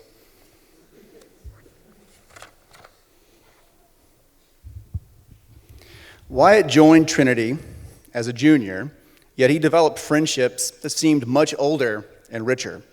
His warm, goofy, and lighthearted nature buoyed other spirits amidst the heaviness of life. But this is only part of Wyatt's appeal. Wyatt also possesses depth and authenticity. You might not know that the guy who meows randomly in the halls and mouth flatulates in the classroom, I mean, you had to know that was going to show up, has a serious deep side as well. Have you ever heard him explain what his sister means to him? How they endured trials together? And how she ignited a passion for music in him? He wrote a story about that. Ask him to unpack J. Cole lyrics or a Kanye song. He notices double entendres, rhyme schemes, cadence, and alliteration like a master poet. Bro also spits truth from ancient texts. He wrote a paper on the good life, quoting Marcus Aurelius, the book of Acts, the book of Proverbs, Epicurus, and Seneca. He argued that the good life requires robust friendship, resilience through failure, and rest in God's approval, not man's approval. He added a Mac Miller quote for good measure. Wyatt also seeks God sincerely. He recently invited me as a guest on his theology podcast. After meeting the assignment's requirements, Wyatt continued chatting authentically, enjoying rich theological discourse for its own sake. Finally, Wyatt is beloved by his peers and teachers because he is real, lacking affectation. He acts goofy because that's who he is. He asks thoughtful questions and shares insightful ideas because that's who he is. He loves God and others, and he gives his whole true self to both because that's who he is. And that's who I will miss next year and the following years. Good luck, buddy. Love you.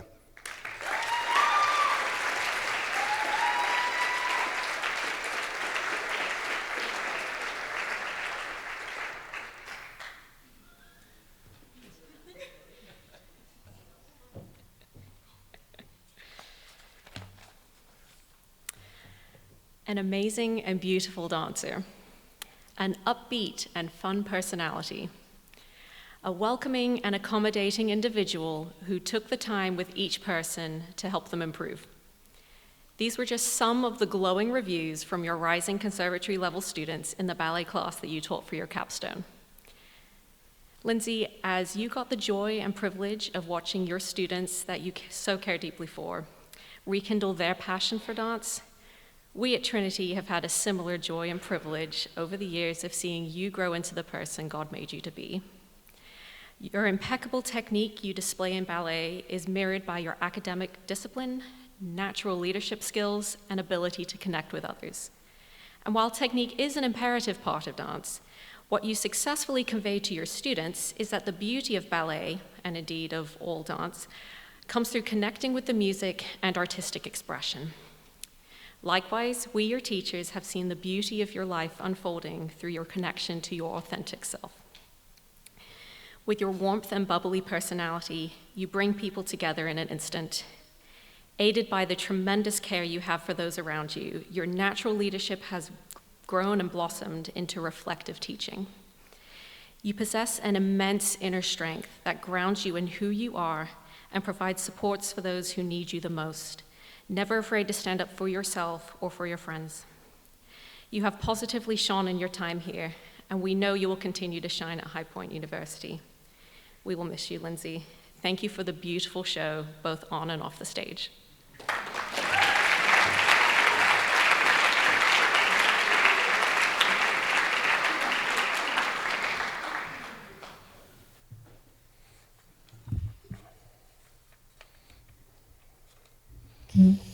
Micah. curiosity, tenacity, humility, and godliness. These are just a few of the qualities that come to mind when I think of Micah. I've only gotten to know Micah over the past few years, but it's clear he's grown into a different person. I've learned it from Micah himself as he openly shared how he's matured and changed and regrets some of his past behaviors. That openness stands out to me in a few ways. You've changed. You saw who you were, you desired to be better, and pursued the people and activities that would help you grow. Many people want to change but never take that action because it's hard. Change is hard, but you did it. You've acknowledged where you were and where you are now, and you're willing to tell others about that. It takes real humility. It's not easy to admit flaws, especially in front of your peers, but you've done that with courage and with honesty. You give God the glory. You've taken steps to grow in faith and serve others, but you also recognize that God has been at work in your life the whole way. From meeting unlikely friends at camp to the people that you've walked through life together with.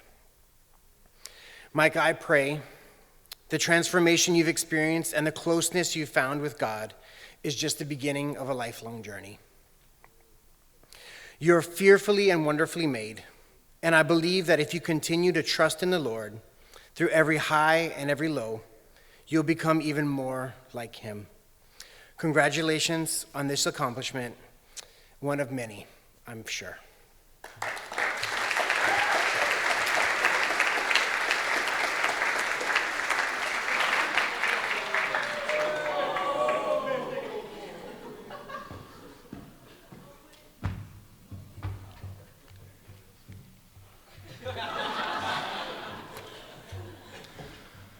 Owen, well, I have a question for everybody here. Have you ever been a part of a group project where one person does all the work? Owen has. When he signed up to co-lead a disc golf winter run with me, my name was on the syllabus. I didn't even show up. Meanwhile, Owen handled everything, demonstrating strong leadership skills that I've seen from him throughout the years I've known him. Owen has a calm, composed demeanor. In pre-cal, he brought a steady presence to an otherwise lively classroom. I appreciate his ability to find a balance between working diligently and a well-timed joke. While Owen may seem quiet, he's hilarious once you get to know him. And on stage, he might wear sunglasses and look like he'd rather be anywhere else. But don't let that fool you. He's incredibly talented. Releasing your own music is no small feat. His album, Santorini, is truly impressive. Furthermore, he often uses these talents to help lead worship here at Trinity and play at fundraisers at his church. Owen also is one of my favorite advisees, who's never actually been in my advisory. So one time I emailed him for advisory breakfast sign-up, but I sent it to the wrong Owen. Even though he knew the message wasn't for him, he showed up with donuts. He's kept that tradition going ever since. Owen, we're going to miss you. You've made a lasting impact here, more than you probably even realize. And I know you're going to continue to do great things. UNC Charlotte is lucky to have you, and I can't wait to hear what you will create next.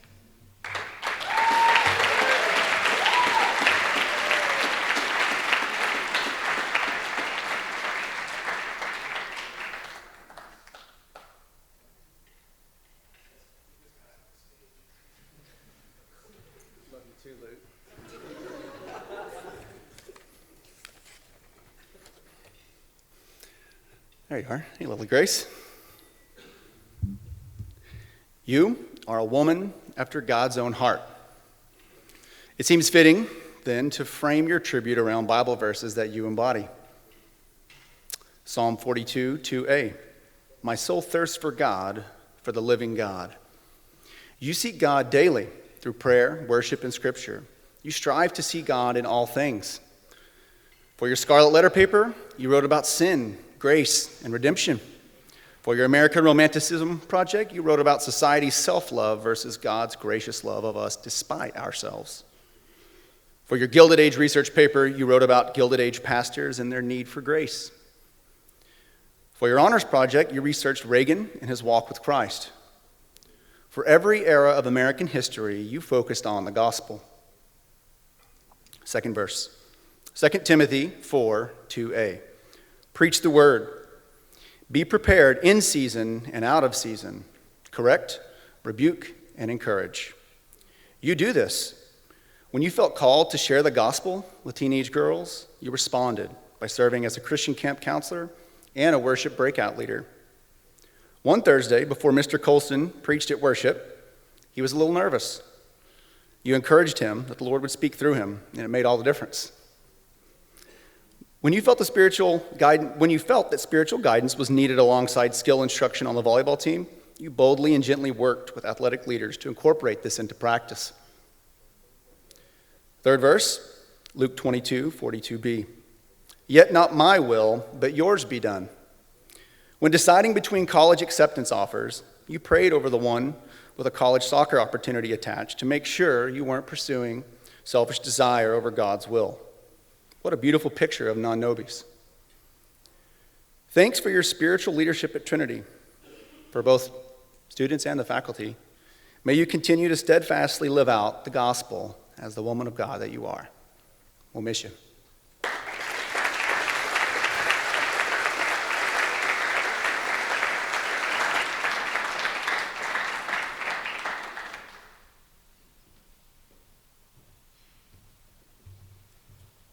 There you are.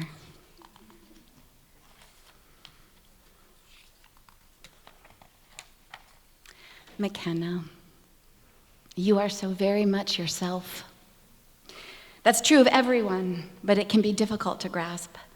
It can take a while, often well beyond high school, for a person to be comfortable with who they are. But you're already there.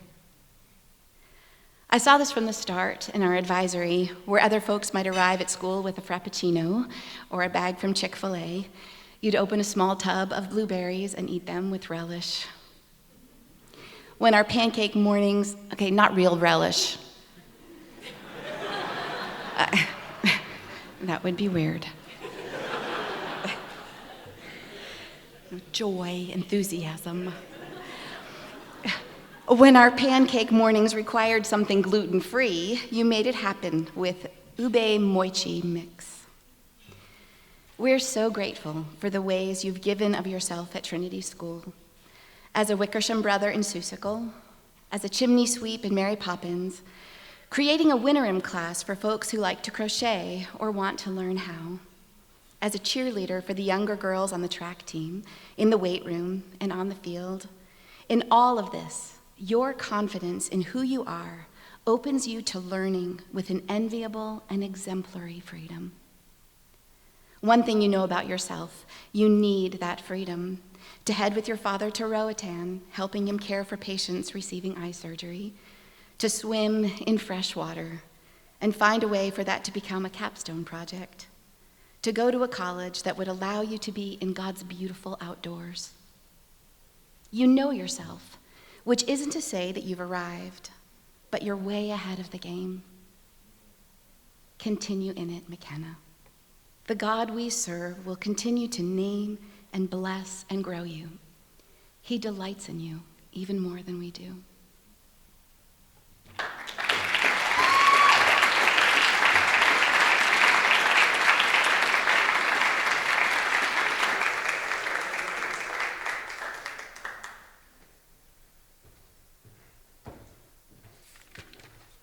Andrew Workforce. Andrew, you embody a spirit of a classical inventor, meticulously crafting and breathing life into forgotten technology. This year, I've admired your unique blend of technical skill and nostalgic appreciation as you transform the obsolete into functional art. Your restoration projects truly reveal your character. Where most see an ancient pioneer receiver as junk, you see potential, even enlisting your father to go acquire the 40-year-old gem during a robotics competition. Months of replacing resistors and troubleshooting circuits followed with vintage sound filling the air. This reverence extended to your restoring game consoles, each functioning portal into gaming heritage. Your respect for history isn't confined to personal projects. I recall you in the robotics lab carefully organizing 17 years of team documentation, methodically matching binders with trophies. This wasn't merely tidying, it was you honoring the team's legacy and creating order. What truly distinguishes you, Andrew, is your unwavering determination. Once an idea takes root, obstacles become temporary puzzles for you. This persistence, coupled with your technical ingenuity and respect for the past, suggests you won't just participate in the future, you'll shape it. Always remembering what came before you. As you head to college in Maryland, I'm confident you will continue to bridge past and future, bring your unique perspective and tenacious problem solving to new challenges. Echoing Thomas Edison, to invent, you need good imagination and a pile of junk. With your imagination and appreciation for the discarded, you're poised to invent a remarkable future.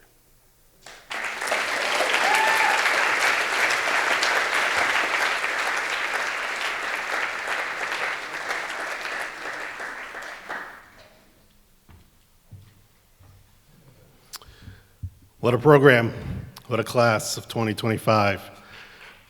Yes.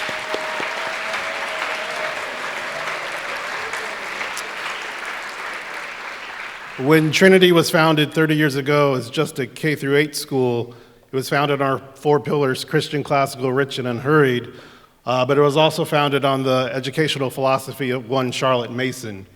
And I sat back there tonight and I listened. I kept just hearing one of her core principles, which was education is an atmosphere. And when you think about, as you hear these tributes, think about the atmosphere that has been created in our upper school.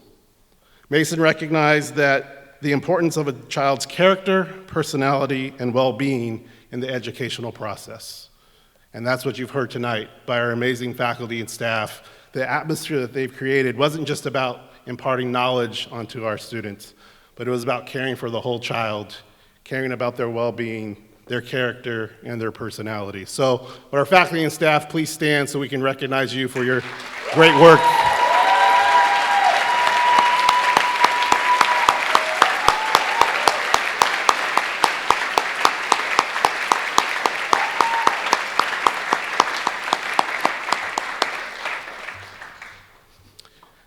The faculty and staff only played a part in your development.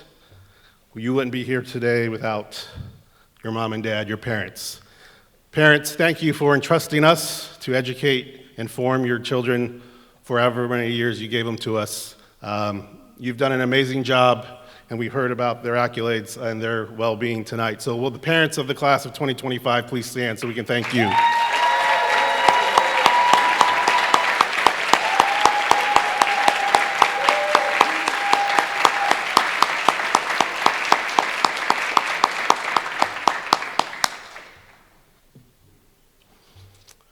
Finally, first of many, class of 2025.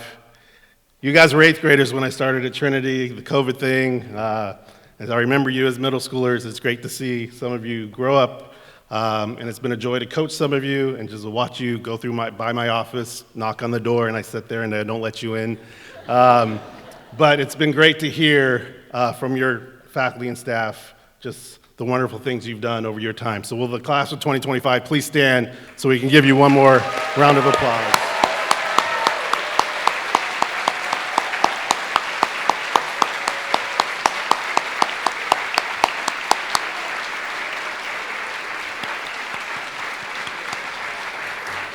All right, what time do you have to be in the hub on Friday? 8:15. All right, graduation is Friday, not tomorrow. New rhythm, we have a break. But let me pray for us and we'll be done.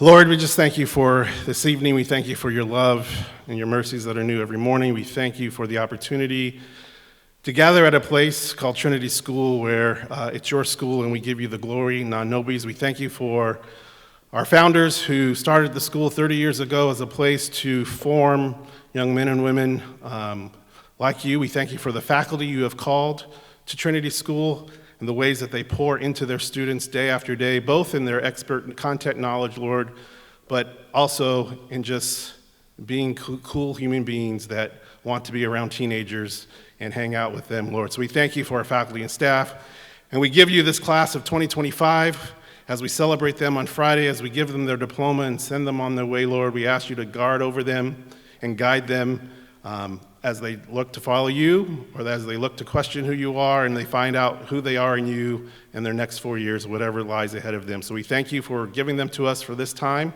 and we ask you to take them according to your plan on their next adventures, Lord. So thank you so much for all you do. In Jesus' name, amen.